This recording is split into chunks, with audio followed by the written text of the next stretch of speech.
안녕하세요. 미법 연습 2 제13주 수업 시작하도록 하겠습니다. 이번 주는 채권자 취소권에 관련된 내용들 살펴보도록 하겠습니다. 지난 시간에는 채권자 대위권 살펴봤는데요. 책임재산 보전에 관련된 또 다른 중요한 축인 채권자 취소권 살펴보도록 하겠습니다. 자, 먼저 채권자 취소권을 제기한 소송 요건 관련된 내용부터 살펴보도록 하죠. 먼저 채권자 취소권의 상대방은 수익자나 전득자가 상대방이 됩니다. 채무자는 당사자 적격이 없어요. 그래서 채무자를 상대로 사행위 취소소송을 제기할 수는 없습니다. 그리고 제척기간을 준수해야 됩니다. 제척기간은 취소의 원인이 있음을 안 날로부터, 취소의 원인을 안 날로부터 1년 또는 사행위가 있었던 날로부터 5년 내에 사행위 취소의 소를 제기해야 되고요. 그리고 취소의 원인을 안 날이라고 하는 것은 사행위가 있었다는 점을 안 것만으로는 부족하고요.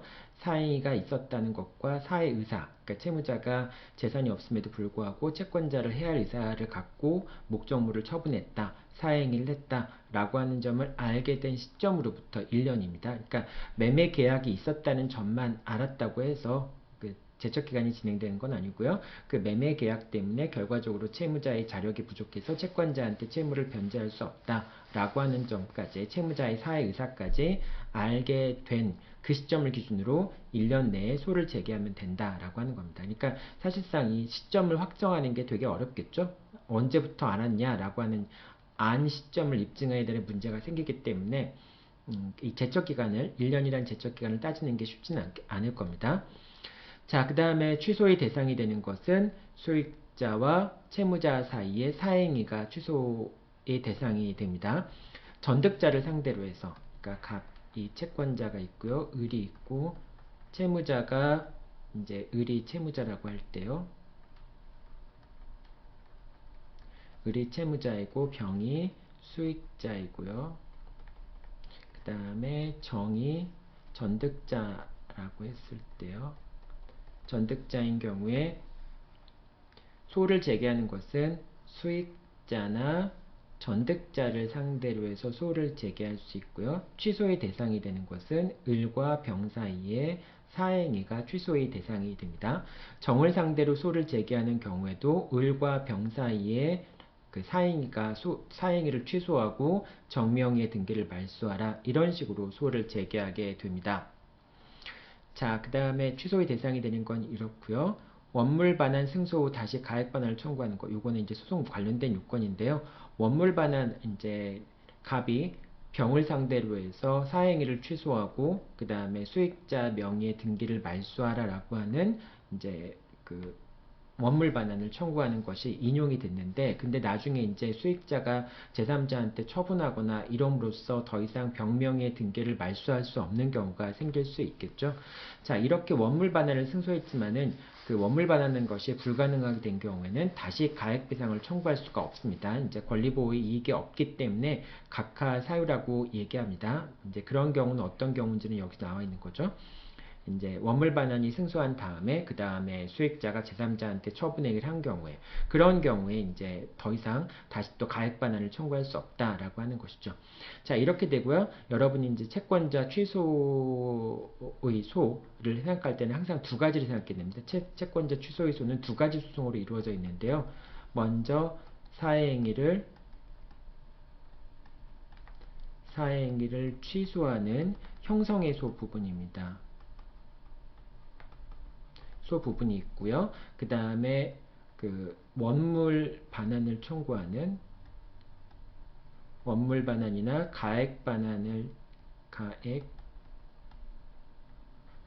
청구하는 이행의 소 부분이 될 겁니다. 이게 두 가지 부분으로 구성이 되어 있습니다. 그래서 항상 이 두 가지는 하나의 소송에서 사행위 취소해서 두 가지를 같이 소송을 제기할 수도 있고요. 나누어서 제기할 수도 있습니다. 그래서 형성의 소라고 하는 것은 사행위를 취소하는 데 되고요. 그 다음에 원물 반환이라고 하는 것은 이행의 소에 해당하는 겁니다. 형성의 소를 제기한 다음에 나중에 이행의 소를 제기할 수도 있고요. 그 다음에 형성의 소와 이행의 소를 같이 제기할 수도 있습니다. 보통은 사행위 취소와 원상회복을 동시에 청구하는 것이 일반적이긴 하겠죠. 자, 근데 어쨌든 여러분이 그래서 주문을 작성할 때나 어떤 결론을 내릴 때는 이 판결의 이행해소와 형성해소 두 가지를 다 결론을 내려야 된다라고 하는 걸 꼭 기억하고 있어요. 여러분이 뭐 이제 채권자가 청구하는 것은 사행위의 취소와 그 다음에 뭐 등기의 말소를 청구하였다라고 하는데 그 당사자의 청구가 인용될 수 있겠는가라고 하는 질문에 대해서 여러분들이 사행위에 해당하기 때문에 사행위를 취소할 수 있다 이렇게만 결론을 내리거나 또는 등기의 말소를 청구할 수 있다 이렇게 결론을 내린 경우도 있어요. 근데 그것만 해서는 반쪽밖에 결론을 내린 게 아니죠. 그래서 사행위를 취소하고 등기의 말소를 청구할 수 있다라는 식으로 형성해소에 대한 결론과 이행해소에 대한 결론 두 가지를 다 적어줘야 되겠죠. 자, 사행위 취소에 관한 소송 요건이었습니다. 자, 사행위 취소에 대한 청구 원인부터 살펴보도록 하죠. 첫 번째는 피보전 채권이 존재해야 하고요. 이 피보전 채권이라고 하는 게 채권자 대위권에서는 소송 요건이었죠. 근데 이제 사행위 취소에서는 실제법적인 요건이 되겠죠. 그 다음에 사행위가 있어야 되고요. 그리고 채무자가 무자력이어야 됩니다. 채무자가 무자력이어야 되고, 그리고 밑으로 내려가면은 채무자가 무자력이고 사의 의사가 있어야 되겠죠. 그리고 제3자한테 수익자와 전득자의 그 이제 악의가 필요한데 수익자와 전득자의 악의는 추정이 되기 때문에 전득자와 수익자가 자신한테 악의가 없었음을 자신들이 스스로 입증을 해야 되죠. 그렇기 때문에 이건 청구 원인에 집어넣지 않은 겁니다. 자, 하나씩 보도록 하죠. 첫 번째, 피보전 채권이 존재해야 되는데요. 피보전 채권 중에 즉 갑이 을에 대해서 이제 그 채권이 있을 경우에 뭐 예를 들면 1억의 채권이 있어요. 1억의 채권이 있으면은 이 1억의 채권에 대해서 나중에 가액 배상을 할 때 가액 배상을 할 때 변론 종결 시점까지 1억의 채권에서 발생한 이자까지 포함한 그러니까 변론 종결 시까지 발생한 피보전 채권의 피보전채권의 범위 내에서 가액배상을 청구할 수 있잖아요. 가액배상을 청구하는 경우에 나중에 이제 여러분들 뒤에 보면 알겠지만은 가액배상을 청구하는 경우에는 이 이제 사실심 종결 시까지 발생한 피보전채권에 대해서 가액배상 그 범위 내에서 가액배상을 청구할 수 있습니다. 물론 이제 사행위 취소의 목적물의 가치도 판단해 봐야 되겠지만은 일단 피보전채권의 범위 내에서만 가액배상을 받을 수 있는데 이 1억 원 자체가 만약에 그 사행위 당시에 1억 원 채권이 있다면은 이 채권 자체가 피보전 채권이 되고 이 채권에 대해서 그 변론 종결 시까지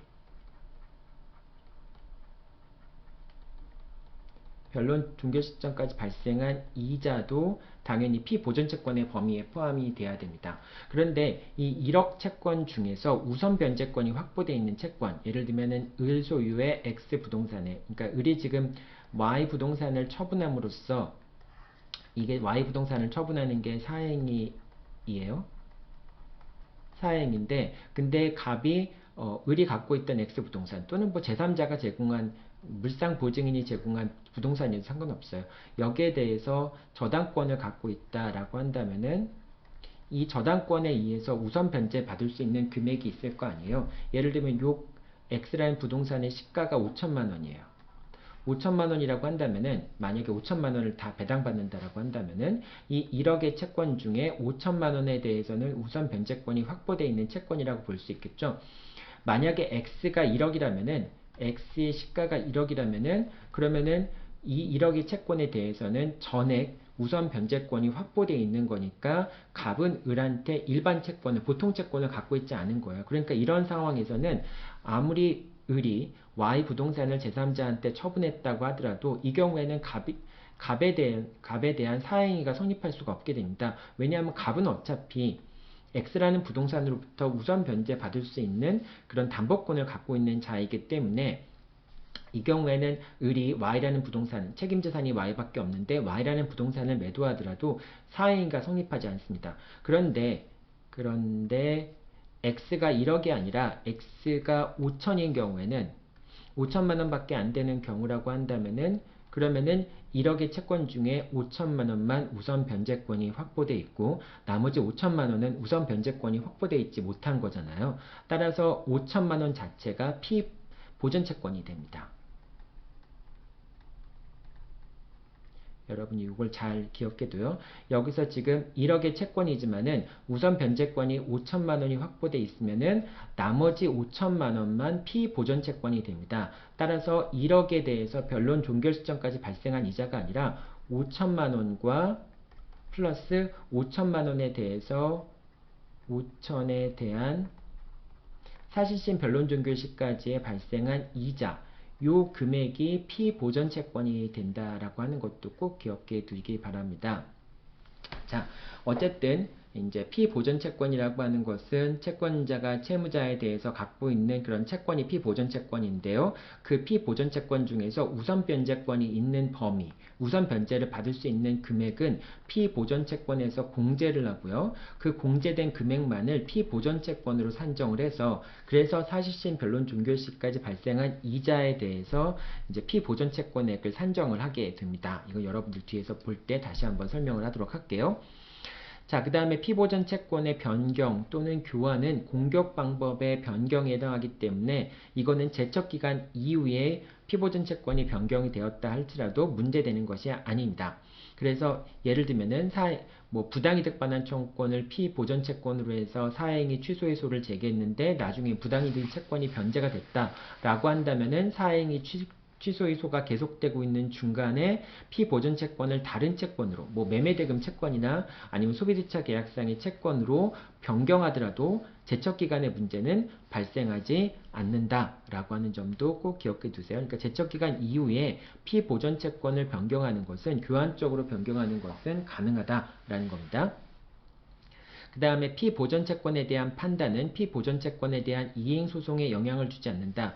예를 들면은 갑이 을에 대해서 1억의 채권이 있음을 이유로 해서, 즉 피보전 채권이 있음을 이유로 해서 수익자나 전득자를 상대로 해서 사행위를 취소하고 원상회복을 청구하는 소를 제기했다거나 또는 그 사행위 취소의 소가 피보전 채권이 존재하지 않는다는 이유로 해서 갑이 패소한 경우가 있을 수도 있죠. 그렇다고 할지라도 갑의 을에 대한 채권에 대한 이행 청구권 자체가 기판력에 영향을 받지 않는다라고 하는 겁니다. 그래서 나중에 다시 갑이 을을 그러니까 만약에 갑이 을을 상대로 해서 사행위 취소, 그러니까 갑이 을의 사행위에 대해서 사행위 취소와 원상회복을 청구하는 사행위 취소의 소를 제기한 다음에 거기서 패소가 됐든 아니면 승소가 되었든 갑이 다시 을을 상대로 해서 자신의 피보전 채권의 이행을 청구하는 것은 기판력과 상관이 없다라고 하는 점입니다.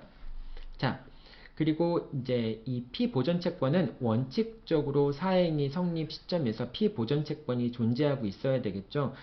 이제 그 사행위 취소라고 하는 것은 채권, 이제 채무자에서 갖고 있는 채권을 이제 실현시키기 위해서 채무자의 책임 재산을 보전하기 위한 그런 조치인 거잖아요. 그러니까 당연히 사행위 취소라고 하는 것은 책임 재산 보전이라고 하는 것은 채권자가 채무자한테 채권을 갖고 있다라고 하는 걸 전제로 하는 겁니다. 자, 그렇지만은 경우에 따라서는 앞으로 이제 기초적인 법률 관계가 지금 존재하고 있고, 그리고 앞으로 피보전 채권이 발생할 수 있는 상황에서 그 피보전 채권이 발생하는 것을 미리 대비하기 위해서 채무자가 재산을 빼돌릴 수도 있잖아요. 그런 경우에는 예외적으로 이제 사행위가 인정될 수도 있다. 아직 피보전 채권이 발생하지 않았다고 하더라도 사행위가 인정될 수는 있습니다.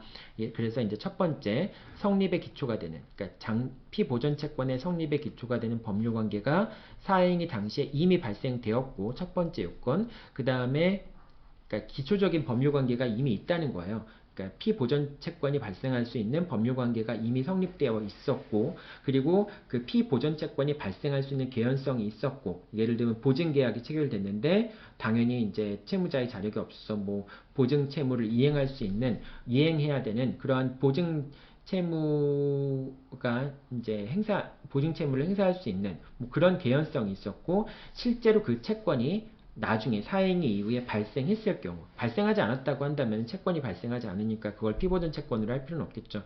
자, 따라서 사행위 시점에서 이미 아직 피보전 채권이 발생했지 않더라도 그 피보전 채권이 발생할 수 있는 기초적인 법률 관계가 이미 존재하고, 그리고 이제 피보전 채권이 발생할 수 있는 가능성이 존재하고, 그 가능성이 실제로 실현됐을 경우에는, 그런 경우에는 장래 채권이라고 할지라도, 그러니까 사행위 이후에 발생한 채권이라 할지라도 그걸 피보전 채권으로 해서 사행위가 성립할 수도 있게 됩니다. 자, 그 다음 다섯 번째, 제3채무자는 피보전 채권의 소멸시효 완성을 주장하는 것도 가능합니다. 즉, 이제 제3채무자에 대해서, 그러니까 수익자나 전득자, 여기서는 제3채무자가 아니라 그냥 그 수익자나 전득자라고 해야 되겠네요. 요거는 지울게요.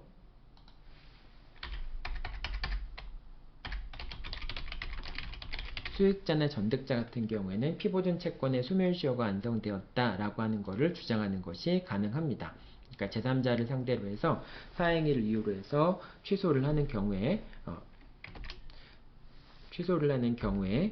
그 경우에도 수익자나 전득자는 피보전 채권이 소멸시효에 완성돼서 소멸했다. 피보전 채권이 존재하지 않기 때문에 사행위 청구도 기각되어야 된다라고 하는 주장을 할 수도 있다라고 하는 겁니다. 자, 그 다음에 사행위가 있어야 되겠죠. 사행위라고 하는 것은 채무자의 책임 재산을 감소시키는 그런 법률행위가 되는데요. 자, 통정허위 표시 같은 무효인 법률행위도 사행위로 취소하는 것이 가능합니다. 그리고 3자가 명의신탁 약정도, 이것이 명의신탁 약정 자체가 무효잖아요. 명의신탁 약정 자체가 무효지만은 이런 명의신탁도 사행위로 취소가 가능합니다. 여러분들 예전에 한번 설명했었는데, 갑과 을이 매매계약을 체결하고 병과 명의신탁 약정을 체결한 다음에 이거를 이제 병의 명의로 소유권 이전 등기를 했을 경우에 갑의 채권자인 A가 갑과 병 사이에 명의신탁 약정, 3자가 명의신탁 약정을 사행위로 취소하고 병을 상대로 해서, 병이 수익자가 되겠죠. 그래서 병을 상대로 해서 갑과 병 사이에 명의신탁 약정을 사행위로 취소하고 병명의의 등기를 말소하는 형태의 사행위 취소 소송도 제기할 수 있게 됩니다. 자, 그 다음에 사행위가 성립하기 위해서는 사행위 목적물의 담보권이 설정되어 있는 경우, 사행위 목적물의 담보권이 설정되어 있다면은, 그러면 요 위에 거 다 좀 지우고요. 사행위 목적물의 담보권이 설정되어 있다라고 한다면은, 즉 갑이 있고요, 을이 있고, 책임재산이 X가 있는데, 이 X라고 하는 것은 일반 채권자들의 이제 채권을 담보하기 위한 공동담보라고 얘기할 수 있겠죠. 일반 채권자들은 이 을의 X 부동산으로부터 이걸 환가해서 자신들의 채권을 실현시키게 되겠죠. 자, 그런데 이미 이 X라는 부동산에서 저당권이 설정되어 있다면은 이거는 저당권자가 이 X라는 부동산으로부터 일정 금액을 우선 변제 받을 수 있겠죠. 그렇다면 그 부분만큼은 저당권의 피담보 채권만큼은 X라는 부동산이 일반 채권자들의 공동담보로 제공되어 있는 책임재산이라고 할 수 없겠죠. 그래서 만약에 X라는 가격이 1억인데, 그런데 이제 저당권을 갖고 있는 사람의 피담보 채권이 4천만 원이다 라고 한다면은 이 경우에는 일반 채권자들의 공동담보로 제공되어 있는 책임재산이 6천만 원인 거죠. 그러니까 만약에 갑이 X를 제3자한테 팔았다라고 한다면은, 을이 X를 제3자한테 팔았다라고 하면은 을과 병 사이에 X에 대한 매매 계약은 당연히 사행위가 될 수밖에 없겠죠. 왜냐하면 을의 책임재산 6천만 원 정도의 책임재산을 감소시키는 것이 되니까 그렇죠.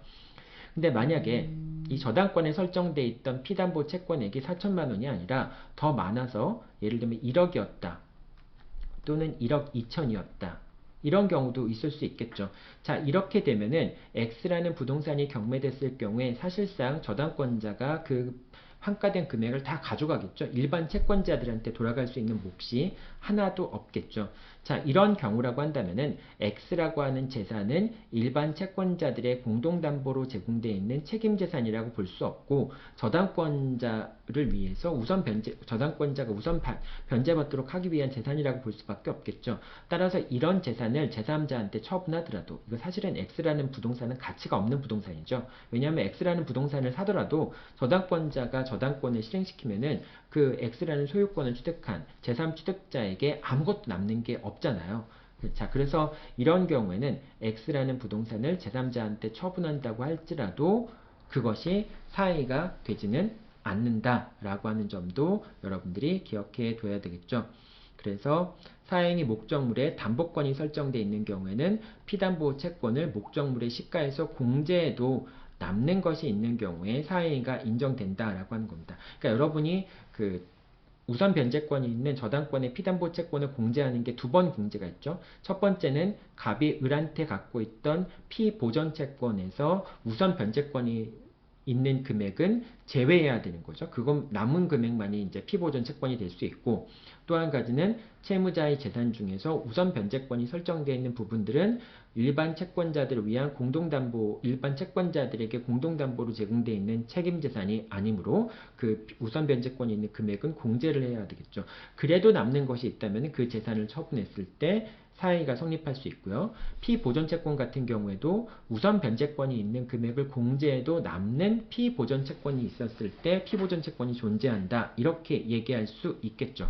두 번 공제가 있다라고 하는 거 여러분들 꼭 기억하고요. 한 번 더 공제가 있어요. 나중에 책임재산의 가치를 산정할 때 만약에 책임재산에다가 저당권이 설정되어 있다든지 뭐 그런 저당권이 말소된 경우에 다시 한번 공제하는 얘기가 나오는데요. 그건 뒤에서 설명을 하도록 할게요. 자, 어쨌든 사행위 성립 여부를 판단하기 위해서는 사행위 목적물에 저당권이 설정되어 있는 경우에는 그 저당권에 의해서 담보되는 피담보 채권을 목적물의 가치에서 피담보 채권액을 공제하고도 남는 것이 있을 때 그 목적물을 처분한 것이 사행위가 될 수가 있다라고 하는 점입니다. 자, 근데 그 목적물의 피담보 채권액을 시가에서 공제할 때, 목적물의 시가에서 공제할 때 특히 어려운 것은 공동저당의 경우인 것이죠. 자, 공동저당의 경우에는 자, 첫 번째 공동저당의 경우에 만약에 이제 을이 있고 x가 있고 y가 있어요. 이제 그 갑은 일반 채권자예요. 그 일반 채권자입니다. 근데 을은 채무자예요. 자, 그리고 x에는 1순위로 A가 공동저당을 갖고 있고 B가 후순위 저당권자, C가 Y부동산의 후순위 저당권자, 이렇게 저당권이 설정되어 있다고 한번 생각해 보죠. 만약에 이 둘 다 채무자 소유의 부동산이라고 한다면은 만약에 A라는 을의 채권자가 되겠죠. A라는 채권자가 1억의 채권을 갖고 있어요. 근데 목적물의 시가가 X도 1억이고 Y도 1억이에요. 자, 이렇게 한번 좀 계산하기 간편하게 이렇게 한번 얘기해 볼게요. 만약에 A의 채권자가 1억이라고 한다면은 동시에 배당되는 경우에는 어떻게 배당돼요? 동시에 배당되는 경우는 A는 X로부터 5천만 원을 배당받고 Y로부터 5천만 원을 배당받게 되겠죠. 자, 이렇게 만약에 을이 X를 빼돌렸거나 Y를 빼돌렸을 경우에 뭐 병한테 팔았거나 또는 정한테 Y를 팔았을 경우에 이 X를 병한테 판 것이 사행위가 되느냐 안 되느냐라는 걸 판단할 때 이 X의 목적물의 가치가 1억이잖아요. 근데 여기 설정되어 있던 저당권의 피담보 채권액이 얼마냐? 1억을 다 공제하는 것이 아니라 동시에 배당이 되었다면 X로부터 배당받을 수 있던 금액을 공제해서 X 부동산을 처분한 것이 사행위가 성립하는가 여부를 판단하게 됩니다. 자, 이렇게 이제 둘 다 채무자 소유인 경우에는 가액에 비례해서 목적물의 시가에서 피담보 채권액을 공제하고도 남는 것이 있다면은 그때 사행위가 성립한다라고 하는 것을 판단하게 된다라고 하는 겁니다.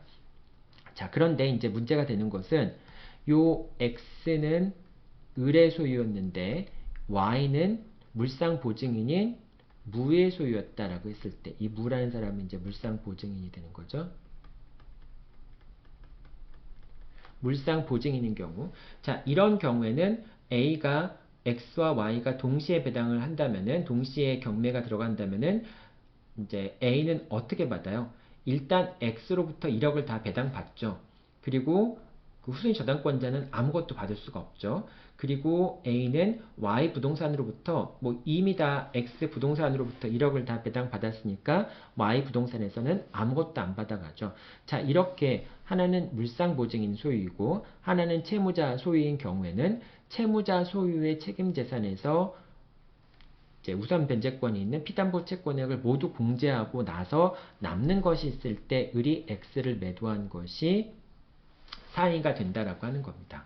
그러니까 물상보증인 소유와 채무자 소유의 부동산의 공동담보가 설정돼 있을 때는 일단은 채무자 소유의 부동산으로부터 먼저 배당이 일어나잖아요. 못 받은 게 있다면 이제 물상보증인 소유의 부동산에서 배당을 받게 되겠죠. 자, 그런 것처럼 공동저당 목적물의 일부가 물상보증인 소유인 경우에는 채무자 소유의 재산에서 피담보채권의 전액을 먼저 공제한 후에 그래도 남은 게 있으면은 채무자가 이 X를 처분한 것이 사행위가 되고요.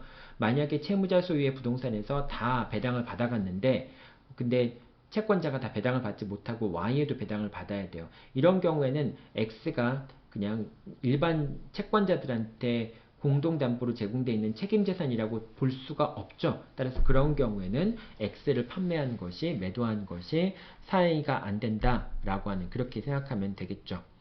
자, 여기까지가 공동저당에 관련된 거고요. 그 다음에 사행위와 관련해서 가등기와 사행위,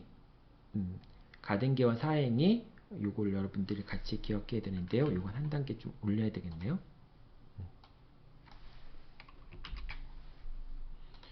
자, 가등기와 사행위와 관련해서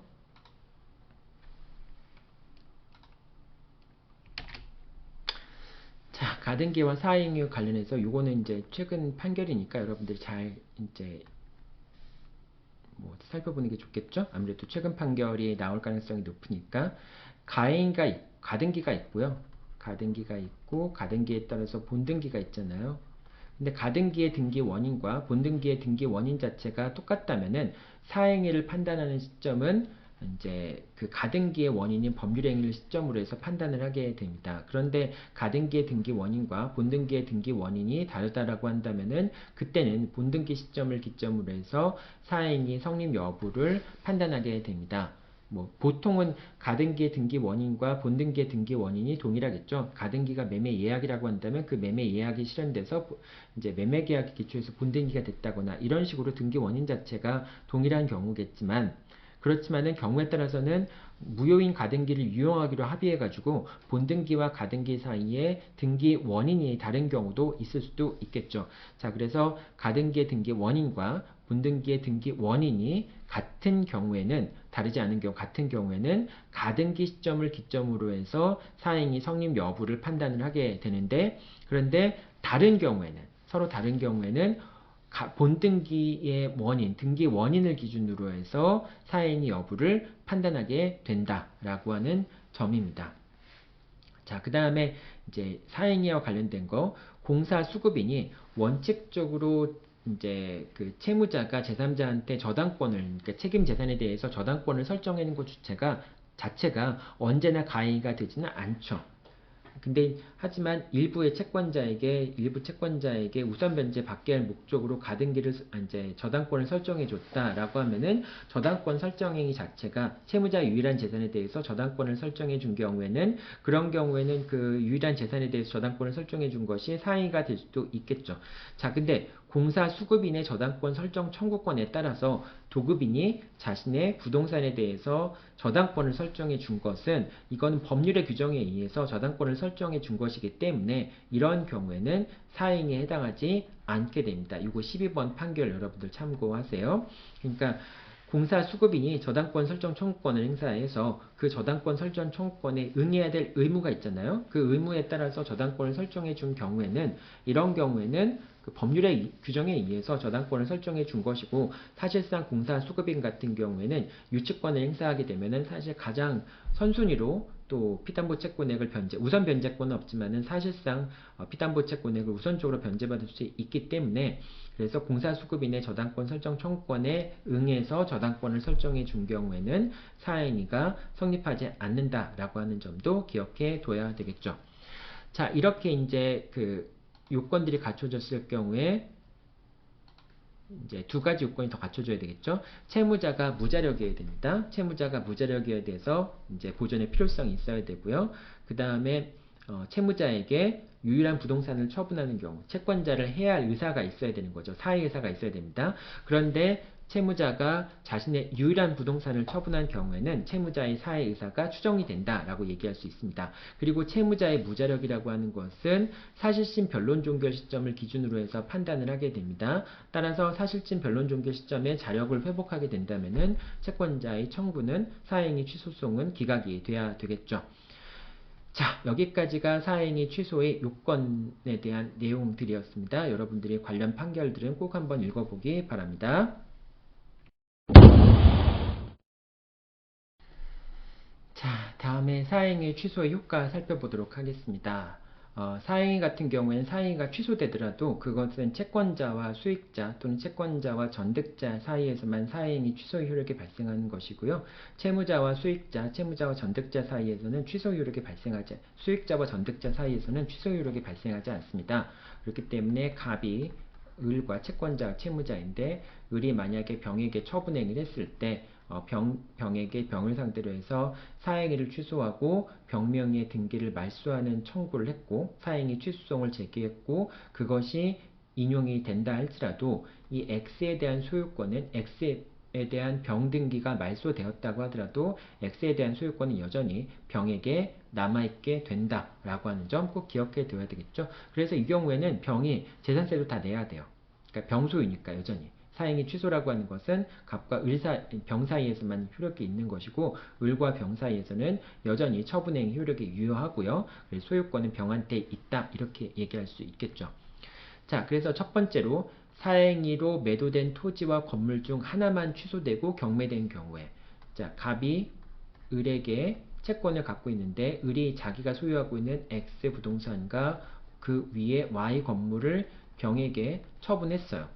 자, 그런데 이게 두 개를 다 사행위로 처분하면 상관없는데 예를 들면 갑이 Y에 대한 매매 계약만 사행위로 취소를 했습니다. 그러면은 이제 그 등기부상으로는 X는 병의 소유이고 Y는 을의 소유인 것처럼 등기부상으로는 표시가 돼 있겠죠. Y 부동산에 대한 병 명의의 등기가 말소되었으니까 Y 부동산은 을의 소유인 것처럼 되겠죠.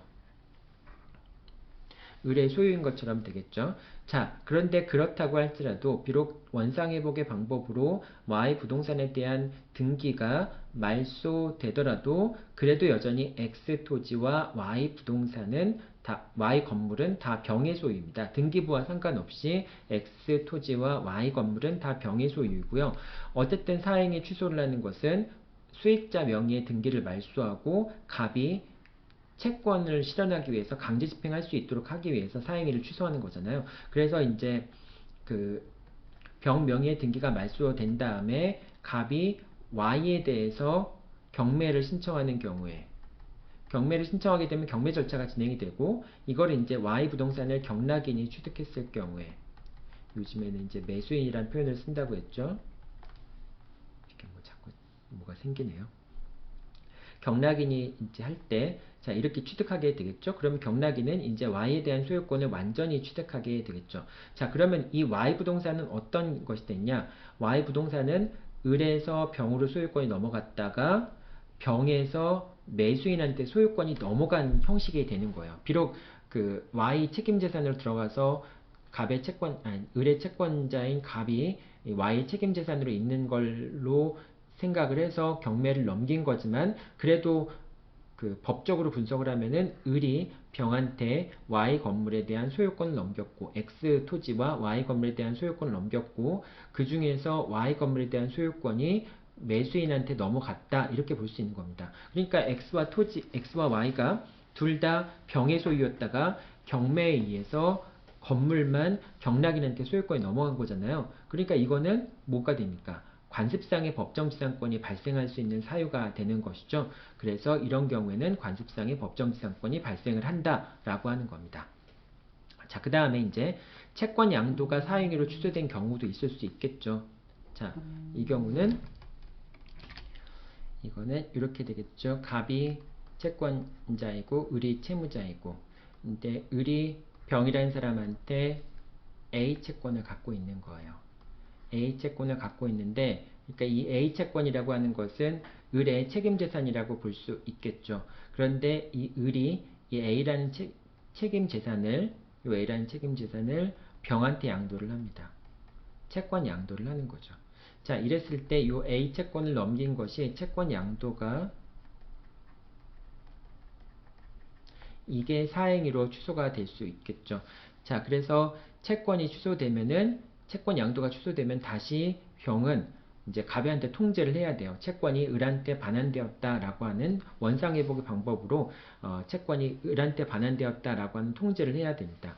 그럼 이렇게 채권이 다시 돌아오는데 그럼 채권자가 누구예요?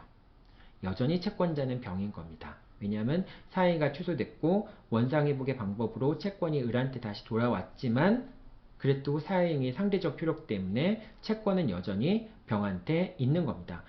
갑한테 통지를 했다고 할지라도 채권이 다시 을한테 돌아갔다라고 하는 통지를 하더라도 여전히 채권자는 병인 거. 지금 여기 병이라고 했죠? 요거를 지금 채권자가 정이니까 이 채권자를 바꿉시다. 요 채무자를 바꿉시다. 요 채무자를 정이라고 한번 합시다. 제3채무자를 정이라고 하고 을이 이제 병한테 A 채권을 양도했을 경우에 이 채권 양도가 사행위로 취소되고 원상회복의 방법으로 병이 갑에게 채권이 다시 을한테 귀속되었다라고 하는 채권 양도가 다시 채권이 복귀됐다라고 하는 통지를 하더라도 여전히 채권자는 병인 겁니다. 을이 채권자가 아닌 것이죠.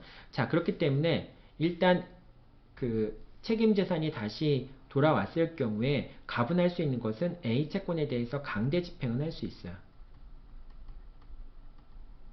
채권을 강제 집행하는 방법은 압류 및 추심 명령을 받거나 압류 및 전부 명령을 받거나 또는 배당 요구를 하는 방법에 의해서 채권을 집행하는 거죠. 채권을 강제 집행하는 거죠. 자, 그런데 갑이 직접 을을 대위해서 정에게 이행을 청구할 수 있겠는가?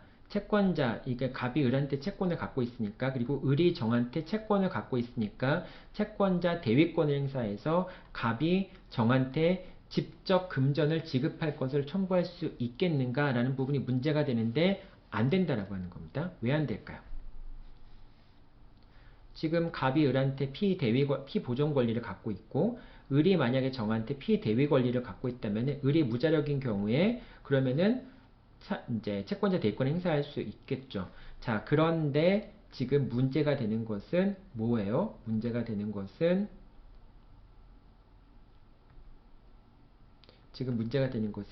이 A 채권, 피대위 채권이 존재하는가라고 하는 것이죠. 만약에 을이 정에 대해서 A 채권을 갖고 있다면 피대위 권리가 존재하는 건데 이 A 채권은 누구 거라고 그랬죠? 을게 아니라 병 거라고 그랬죠. 비록 병이 다시 을한테 돌려주더라도 그건 상대적 효력만 있는 거니까 병이 A의 채권자가 되는 거죠. 따라서 피대위 권리가 존재하지 않아요. 그렇기 때문에 갑은 을을 대위해서 정에게 직접 금전 지급을 청구할 수 없습니다. 그래서 갑은 비록 채권이 원상회복되더라도 채권자 대위권을 행사할 수는 없고요. 채권의 강제 집행 절차를 통해서만 A 채권을 집행할 수가 있게 됩니다. 이거 이제 설명을 한 거죠. 이 사례들이 어떻게 처리가 되는지. 자, 이와 같이 그 채권자 취소권의 상대적 효력과 관련해서 두 가지가 주로 이제 많이 문제가 되는데요. 하나는 이제 건물과 토지가 동시에 넘어갔다가 건물에 대해서만 또는 토지에 대해서만 사행위 취소가 된 경우 그런 경우가 또 건물의 상대적 효력 때문에 건물과 토지 소유자가 동일한지 여부를 판단할 때 이제 특히 법정지상권 관련해서 그게 문제가 되고요. 또 한 가지는 채권이 양도가 됐는데 그 채권 양도가 사행위로 취소되었을 경우에 그럴 때 채권자 대위권을 행사할 수 있냐 없냐, 즉 피대의 권리가 채무자한테 있냐 없냐라는 관점에서 또 사행위의 상대적 효력이 문제되기도 합니다. 그래서 여러분들 이 두 가지 내용은 꼭 잘 기억해 둬야 됩니다. 자, 여기까지가 사행위 취소의 상대적 효력이었고요. 그 다음에 이제 원물 반환과 과액 반환에 대해서 살펴보도록 하겠습니다. 자, 사행위가 취소가 되면은 그 다음부터 원물 반환이나 가액 반환을 청구하는데요. 원칙적으로 사행위가 취소된 다음에 원물 반환을 청구하는 게 원칙적인 모습이긴 한데 원물 반환이 불가능한 경우에는 가액 반환을 청구할 수가 있습니다. 그럼 어떤 경우에 원물 반환이 불가능하냐? 첫 번째, 사행이 당시에는 목적물의 담보권이 설정돼 있었는데 그것이 이제 갑과 을이 채권자 채무자이고요. 그 다음에 제3자한테 재산을 빼돌렸는데 이 채무자가 소유하고 있을 때 아까도 얘기했지만은 여기에 담보권이 설정돼 있다라고 한다면은 그 피담보 채권을 위한 우선 변제돼야 되는 금액 피담보 채권액만큼은 X 목적물의 가치에서 공제를 하고 책임 재산의 감소가 있는지 여부를 판단을 해야 된다라고 얘기했죠.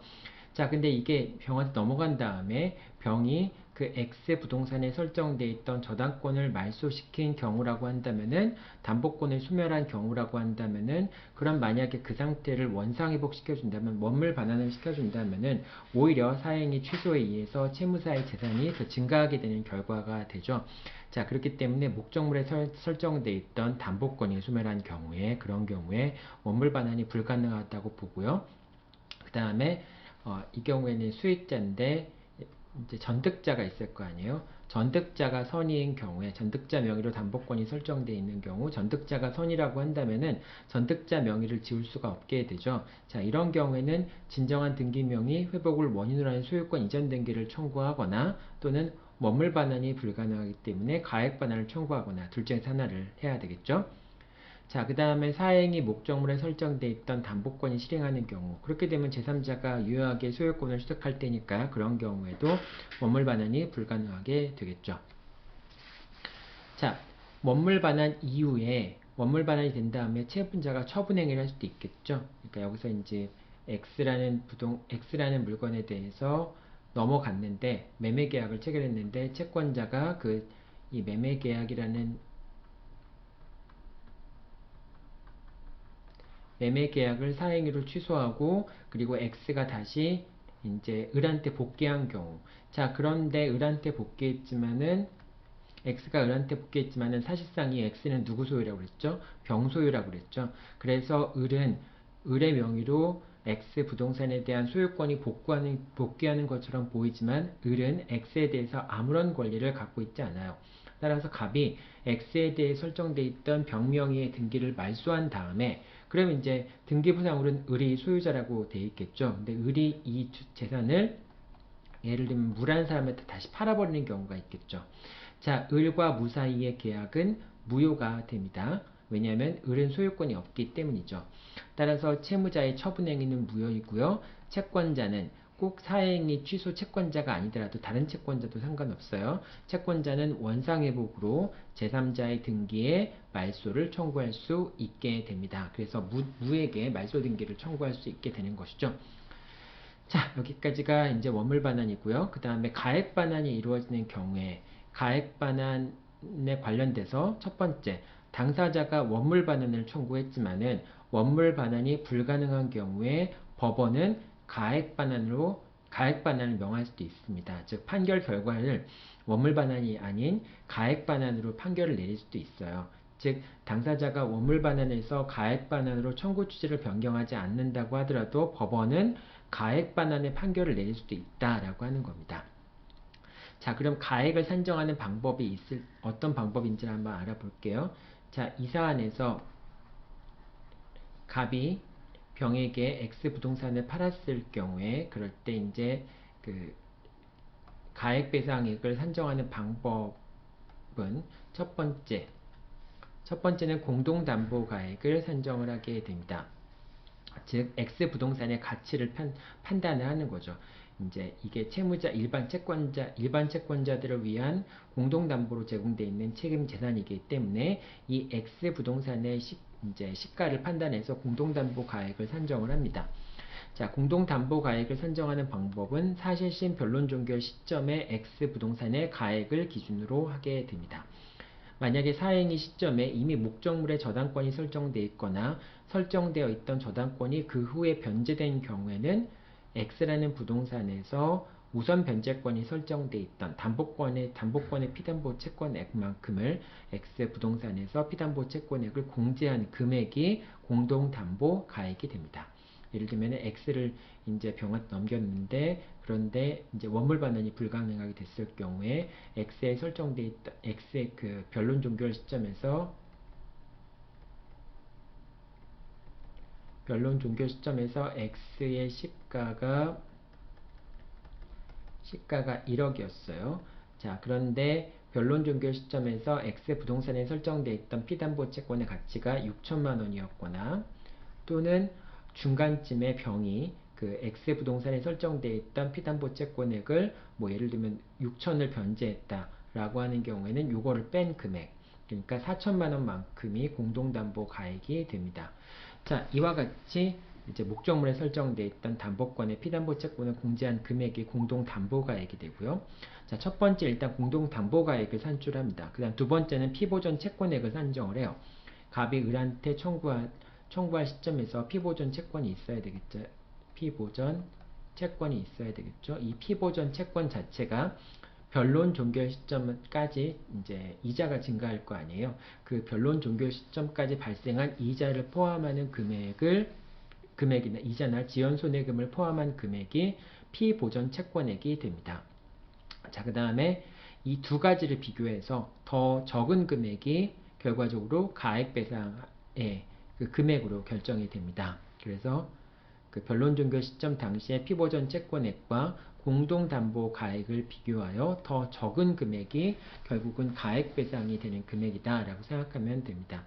예를 들면 피보전 채권이 5천만 원이고 그 다음에 그 당시에 목적물의 가치, 즉 공동담보 가액이 6천만 원이다 라고 한다면은 5천만 원의 피보전 채권의 범위에 해당하는 것만큼의 가액배상이 이루어지게 되고요.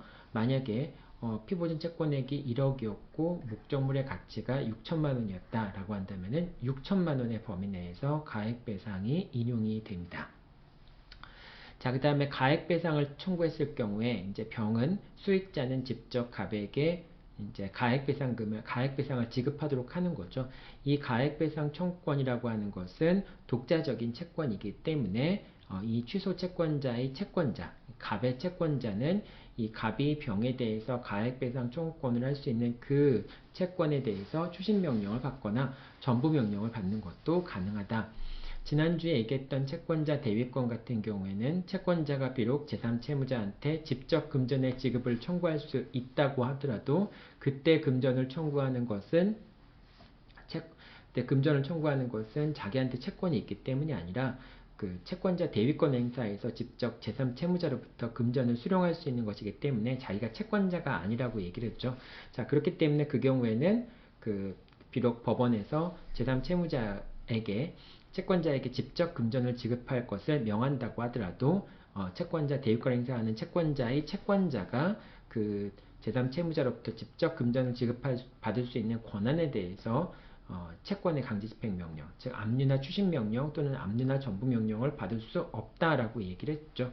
자, 근데 채권자 취소권 같은 경우에는 취소 채권자가 이제 수익자나 전득자로부터 가액배상을 명받았을 때, 즉 가액배상 채권을 취득했을 때 그것에 대해서는 추심명령이나 전부명령을 받는 것이 가능하다. 독자적인 권리이기 때문에 그렇다라고 하는 거죠.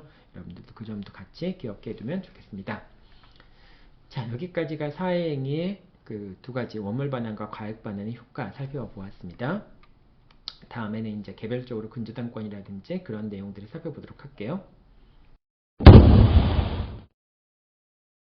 자, 다음으로는 이제 그 근저당권 설정행위 자체가 그 사행위가 되는 경우도 있죠. 채무자의 유일한 재산을 특정 채권자에게 이제 그 우선 변제권을 갖도록 저당권을 설정해 두는 것 자체가 사행위가 될 수도 있는데요. 이제 갑이 을에게 채권을 갖고 있고 을이 자신이 갖고 있던 X 부동산에 대해서 병에게 저당권을 설정해 준 경우, 저당권을 설정해 준 경우에 그때 이제 갑이 을과 병 사이에 저당권 설정 계약을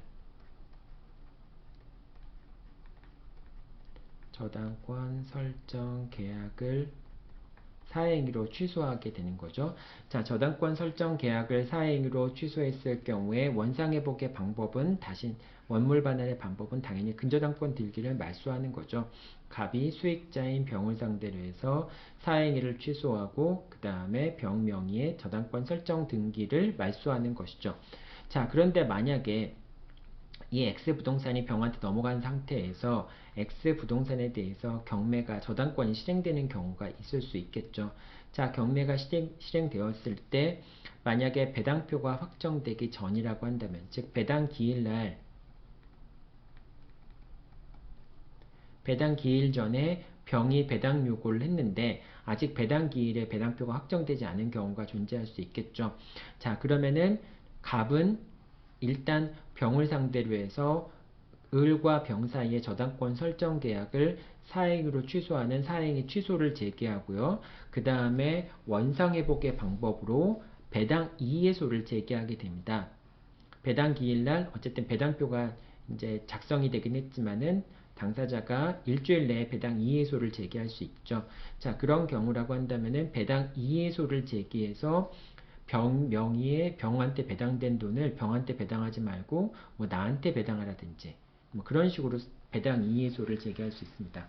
자, 이런 경우에 병이 저당권이 사행위로 취소된다 할지라도 다른 사람들이 배당 이해소를 제기하지 않는 이상은 갑과 을 사이에서만 그 배당 이해소의 결과에 따라서 다시 배당 금액이 재분배됩니다. 자, 두 번째, 배당표가 확정된 경우, 그러니까 배당 기일날 당사자가 이의를 제기하지 않거나 뭐 그런 경우가 되겠죠. 자, 그래서 배당표가 된 경우에 그러면 이제 병은 배당표에 따라서 배당금 출급 채권을 갖게 되겠죠. 배당금 출급 채권을 갖게 될 겁니다. 배당금 출급 청구권을 갖게 되겠죠. 그럼 배당금 지급 채권, 이제 배당금 출급 채권, 지급 채권. 그러면 이 배당금 지급 채권을 양도하는 방식으로 다시 을한테 돌려주는 방식으로 양도하고 양도 통지를 하라라는 방식으로 이제 이거는 원상회복은 아닌 거죠. 등기를 말소하는 건 아니니까 병이 취득하게 되는 배당금 지급 채권을 다시 을한테 돌려놓는 식으로 원상회복을 청구할 수도 있습니다. 근데 만약에 이 배당금 지급 채권이 확정되었기 때문에 병이 배당금을 지급받은 경우에 그런 경우에는 배당금에 대한 반환을 청구하는 그런 가액 반환을 청구할 수 있게 됩니다. 그래서 이 세 가지 경우 저당권에 대해서 저당권 설정 자체가 사행에 해당하는 경우에는 그런 경우에는 이렇게 첫 번째 원상회복의 방법으로 근저당권 설정 계약을 사행위로 취소하면서 원상회복의 방법으로 첫 번째는 근저당권 설정 등기를 말소하거나 배당표가 확정되지 않았다면 사행위를 취소하고 배당 이해소를 제기하거나 배당표가 확정되었지만 아직 배당금이 출급되기 전이라고 한다면 사행위 취소와 그 배당금 출급 채권을 원상회복하라, 을에게 다시 채무자한테 돌려주라라고 하는 식의 원상회복을 청구하게 되고요. 배당금 지급, 이제 배당금이 지급 채권에 따라서 배당금을 지급받은 경우에는 그러면은 수익자를 상대로 해서 저당권 설정 계약의 취소와 그리고 그 배당 금액, 배당받은 금액의 반환을 청구하는 가액 배상을 청구하는 그런 원상회복 방법을 취하면 되겠죠. 자, 그 다음에 이제 그 채무자가 책임 재산을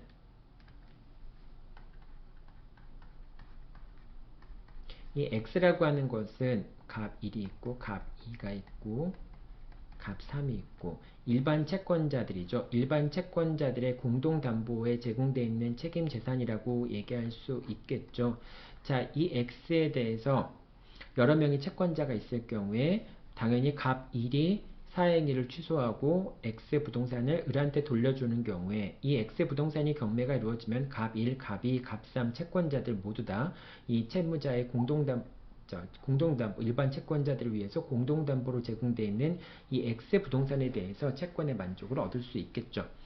자, 그리고 각각의 채권자는 별도로 사행위 취소의소를 제기할 수 있습니다. 각자 자기의 채권을 피보전 채권으로 해서 X가 이거를 을이 X를 병한테 처분했을 경우에 병을 상대로 해서 사행위를 취소하고 원물 반환을 청구하거나 사행위를 취소하고 가액 반환을 청구하는 그런 소를 제기할 수 있고요. 다른 사람이 사행위 취소의 소를 제기한 다음에 또 다른 채권자가 사행위 취소를 소를 제기하는 경우에 법원은 당사자가 요건을 갖췄으면 다 인용을 해줘야 됩니다. 다만 이제 이 공동담보 가액이라는 게 있잖아요. X라는 것이 공동담보 가액이라고 하는데 그 가액의 범위 내에서 결과적으로 피보전 채권액의 범위 내에서 더 큰 금액을 비교해서 그래서 결국은 반환 청구를 하게 되는데 이 공동담보의 가액 내에서만 을이 반환을 하기 때문에 채권자가 여러 명이라고 해서 을이 불이익을 하죠. 병은 공동담보 가액의 범위 내에서만 가액 배상을 하면 되기 때문에 더 자기가 받은 것 이상으로 토해내는 일은 없는 거죠. 다시 원상이 가액 배상을 할 일은 없는 거죠. 자, 그래서 수익자 같은 경우에는 공동담보 가액의 범위 내에서만 가액 반환하게 되는데 가액을 하면 되고요.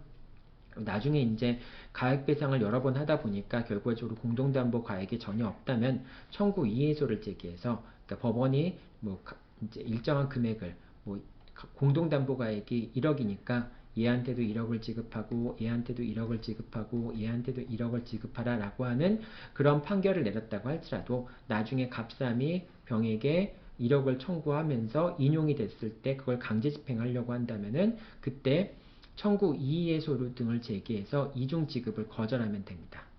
그래서 지금 공동담보가액이 1억이라면은 자기는 1억 범위 내에서만 지급하면 되고요. 그걸 넘어가는 금액에 대해서는 채권자들이 병한테 이행을 청구할 수 없게 되고 강제 집행을 할 수 없게 된다라고 하는 겁니다.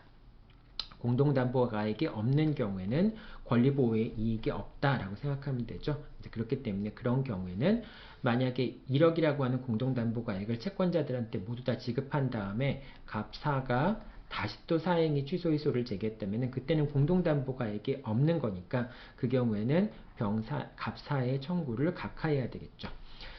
자, 여기까지가 사행위 취소 채권자들이 여러 명인 경우에 그런 법률관계들까지 설명을 한 겁니다. 자, 채권자 취소권에 관련된 내용들은 여러 가지 이제 지금 우리가 설명하지 않은 것 중에 명의신탁 관련된 것도 간단하게만 설명했는데 지난번에 이제 여러분들이 명의신탁 부분을 찾아보면서 거기서 명의신탁의 경우에 사행위 취소의소가 어떻게 제기될 수 있는지도 한번 여러분들이 확인을 해봐야 되겠죠. 자, 관련된 판결들 여러분들 쭉 한번 참고 삼아서 살펴보면 될 것 같고요. 이 정도로 이제 수업 사행위 취소에 관한 설명을 마치면 되겠네요. 자, 여러분 수고했습니다. 다음 주 화요일 날 보죠.